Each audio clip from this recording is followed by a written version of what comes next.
My name is Janna, and I'll be sharing how God's work has impacted my life. When I was young, my family and I were invited to Hope Church. Since I was just a kid, being lively and optimistic was my thing. I did not feel all alone because I have met great friends and have always clinged on to them. I enjoyed myself being in church. I even played the violin once for a kids' choir performance. But then, there was then a time where I was left out, seeing my friends with other friends. However, I still continued going to church, dealing with the fact that they are gone. I never really thought about the purpose of going to church. Every Sunday, the only thought I have on my mind was another day of loneliness. I grew up to become timid and anxious about everything and towards anyone. At 10 years old, I genuinely did not look forward to any Sunday services because nothing new was happening. No new friends, no confidence built, no anything. I felt like I had to go to church just because my whole family went.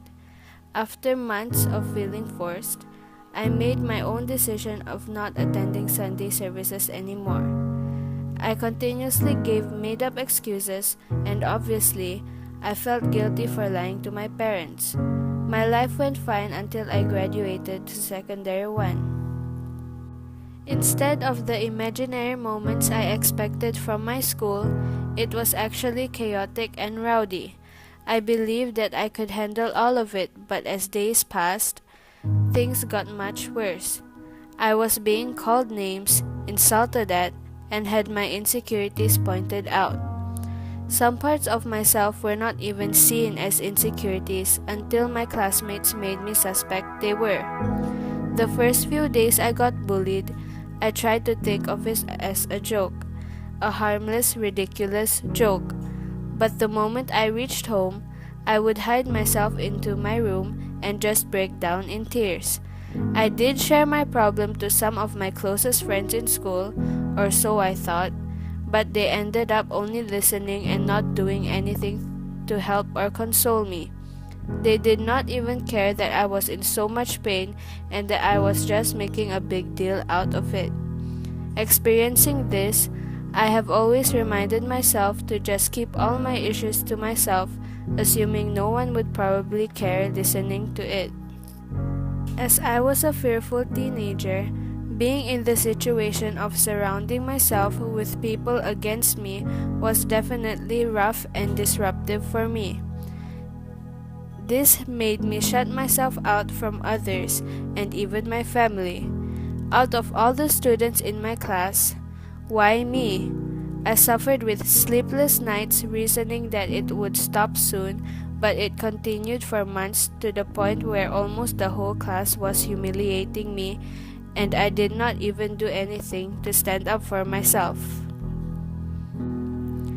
During this year, David actually messaged me and tried convincing me to go for a life group, but as usual, I answered with fake reasons.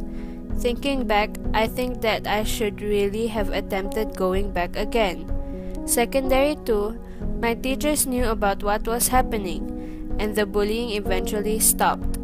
I noticed a secondary 1 boy who looked really familiar, and it turned out to be Chloe.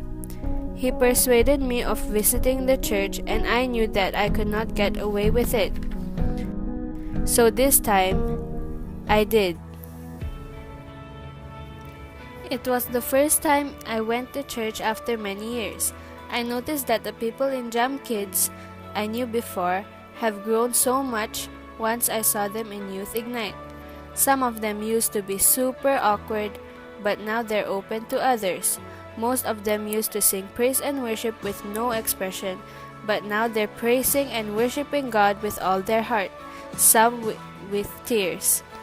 I can sense the great appreciation and honor everyone in Youth Ignite has for God. I used to think that I have missed out a lot, and that I could have grown up to be like them if only I did not make one wrong move of not going. But I feel like I came back because of God's perfect timing. I finally made the decision of being present every Sunday because I am inspired to be a true follower of God.